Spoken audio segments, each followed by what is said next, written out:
él es médico neurólogo. Y vamos a aprender sobre el accidente cerebrovascular o la enfermedad cerebrovascular, que yo tengo esa duda y la voy a consultar con el doctor. Bienvenido, doctor. Muchas gracias, un placer estar aquí con ustedes y poder hablar de un tema tan interesante, ¿no? Esa primera pregunta, bueno, da pie para hablar un poquito sobre enfermedad cerebrovascular.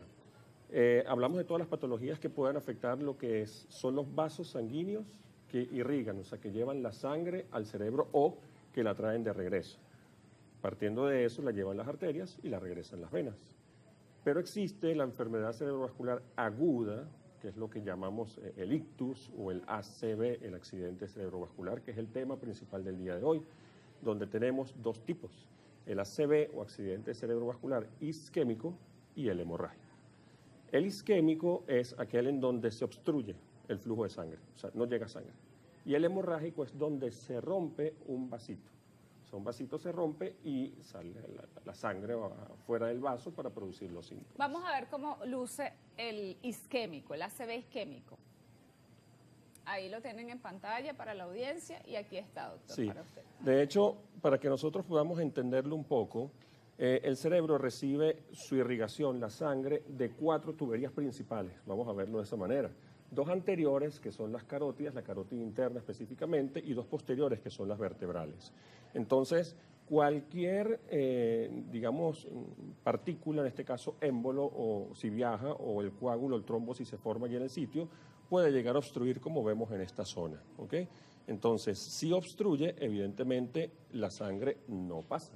Si no pasa, no llega a una determinada área del cerebro y eso ocasiona los síntomas, que son los síntomas los que nos van a alertar de que algo está sucediendo, que algo no está bien, ¿ok? Entonces, dependiendo de cuál sea el caso, si es embólico o no, tú dices, bueno, el problema está aquí o viene de otro lado. Por ejemplo, puedo tener una arritmia, un problema cardíaco, un problema en la bomba. Eso sería los síntomas de ese isquémico. Ese es el desencadenante. Ah, bien. Entonces, de allí puede viajar una pequeña porción de un coagulito y obstruye, que es lo que llamamos cuando viaja el émbolo. Entonces, la etiología de ese es cardioembólico. Si tenemos, por ejemplo, en la carótida común una placa y esa placa suelta un pedacito, también va a viajar ese pedazo y obstruye arriba. Entonces ya sería un ateroembólico. Y podemos tener que la placa está un poquito más arriba, más adentro y obstruye completamente, o incluso aquí también puede pasar, y ya esa obstrucción sin que viaje también produce una disminución del flujo. Todo esto se traduce en una disfunción de ese tejido cerebral o del área del tejido del cerebro que está irrigada, a la cual le llega la sangre a través de esa arteria.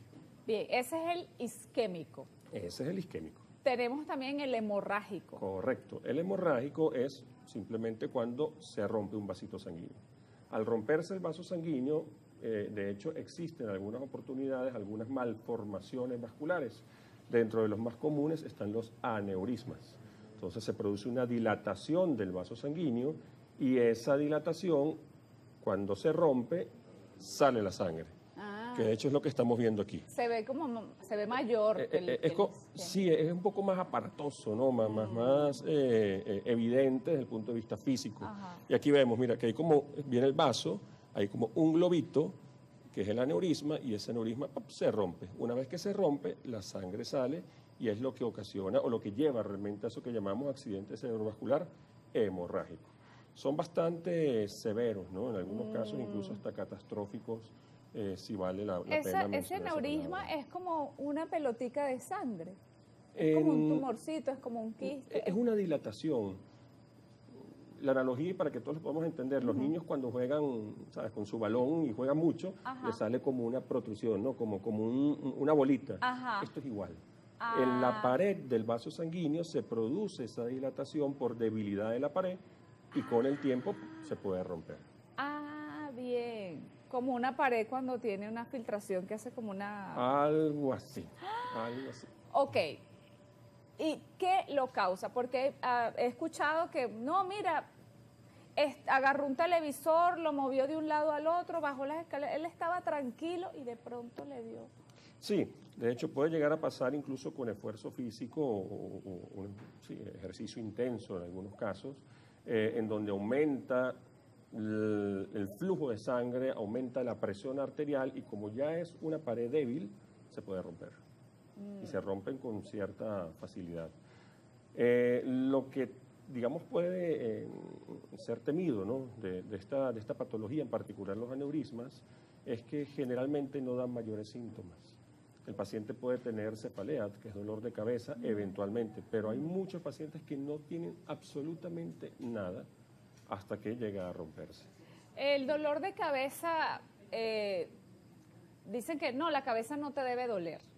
¿Cómo diferenciar, digamos, una migraña de un dolor de cabeza que pudiese ser importante y más adelante poder causar esto? Ok, bueno, fíjate, ahí esa premisa realmente es que el cerebro no duele. Lo que duele son las estructuras que están alrededor. Generalmente para este tipo de enfermedad cerebrovascular aguda, y en este caso los aneurismas, cuando hay una ruptura, es un dolor de cabeza muy intenso. De hecho, se llama cefalea en trueno. Una cefalea que es muy aguda, abrupta, intensa, el peor dolor de cabeza que puede ¿Dónde duele? sentir. O sea, ¿dónde se siente? Generalmente es holocraniana. ¿Qué significa eso? Toda la cabeza. Y puede tener una apreciación que es pulsátil. A veces es difícil diferenciarlo de una crisis de migraña.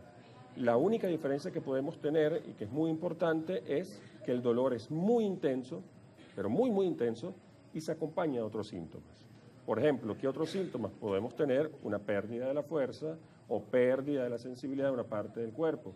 Podemos tener incluso sensación de mareos, inestabilidad y pérdida del estado de conciencia. O sea, el paciente se desmaya, cae.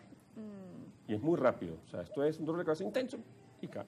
Bien, hay una llamada 4.5 horas. Ajá.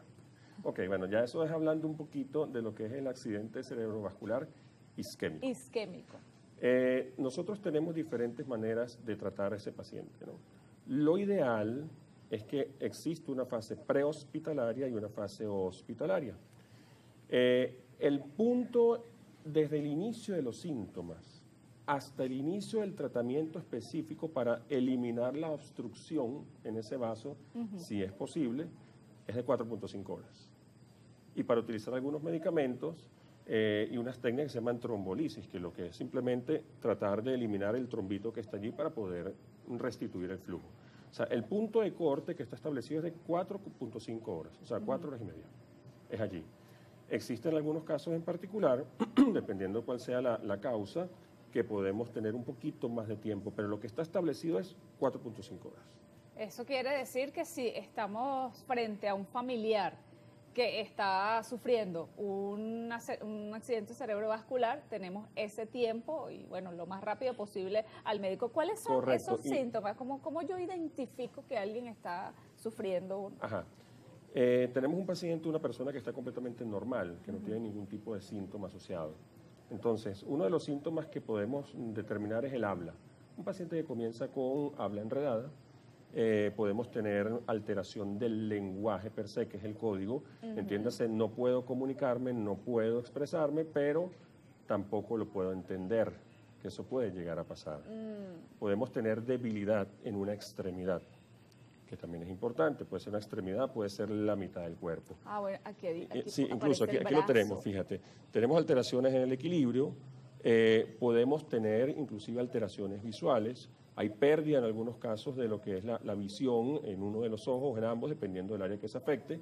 Y hay una entidad que no hemos hablado todavía, que es el accidente isquémico transitorio, en donde no se produce el ACV propiamente, o sea, que se establece, sino que se obstruye el vasito y se restituye el flujo rápidamente. Entonces, no ocurre un daño permanente. Dentro de esos, la maurosis, que es la pérdida de la visión por un ojo momentánea, puede ser una de las manifestaciones de un evento cerebrovascular isquémico. El rostro, vamos a tener desviación de los rasgos faciales. Eso puede llegar a pasar. ¿Por qué? Bueno, porque hay una parálisis de los músculos que se inervan por esa área del cerebro, ¿no? O en las neuronas que envían esos cablecitos. Y lo más importante, una vez que tenemos todos estos síntomas, es que el tiempo es cerebro. O sea, que tenemos que actuar. Se ven los síntomas, hay que actuar de inmediato, hay que llamar a un servicio de urgencias o trasladar lo más pronto posible al paciente a un área de emergencia. ¿Por qué? porque esas 4.5 horas son muy importantes para poder evitar secuelas, evitar que el déficit se mantenga. Si podemos restituir el flujo de manera precoz, entonces el déficit va a ser menor y en algunos casos inexistente. Bien. Cuando es un familiar, un amigo, lo tenemos enfrente, ¿esa persona puede caminar? ¿Hay que cargarlo? Depende. Depende del área del cerebro que se afecte. Porque, por ejemplo, hay eventos cerebrovasculares que afectan lo que es la región posterior, la región occipital. Y la manifestación que va a tener principalmente va a ser, por decirte algo, visual, alteraciones visuales. Entonces esa persona puede caminar, pero tiene el déficit visual. Podemos tener otras personas que tienen solamente afectación del lenguaje y pueden movilizarse. Hay otras que tienen afectación del área que controla todos los movimientos de la mitad contraria del cuerpo. Entonces allí no se va a poder mover, vamos a tener que trasladarlo, cargarlo nosotros mismos. O sea que todo depende del lugar que se afecte. Bien, vamos a hacer una pausa rápidamente. Estoy conversando con el doctor Orlando Vivas, sus redes, @doctor.orlandovivas, médico neurólogo. En la próxima parte vamos a hablar del tratamiento y las consecuencias de la enfermedad cerebrovascular. Ya venimos.